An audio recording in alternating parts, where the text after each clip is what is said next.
अस्सलाम वालेकुम।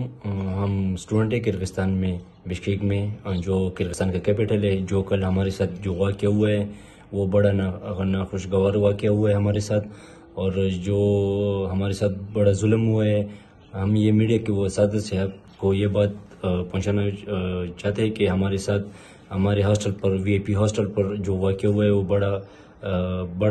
बड़ा ख़राब था, और हमारे स्टूडेंट को मारे गए, 4 शहीद हुए, और लड़कियों के कपड़े निकाले और उनके साथ रेप किया है, मोबाइल भी लिया है। और फिर हॉस्टल के बाहर जो लड़कियां फ्लैट में रह रही थी उनके फ्लैट गए और उनसे कपड़े उतारे और वीडियोस बनाई और मोबाइल छीने, और फिर रोडों पर जो पाकिस्तानी चल रहे थे उनको मारा है।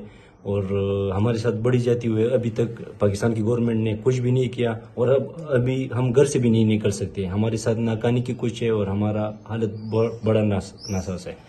और यहाँ पर बहुत हालात ख़राब है। और जैसे कि आप जानते हैं कि आप बहुत सारे सोशल मीडिया के प्लेटफॉर्म पर आपने बहुत सारे न्यूज़ सुने होंगे जो बिल्कुल सच है। पाकिस्तानी स्टूडेंट को शहीद किया गया।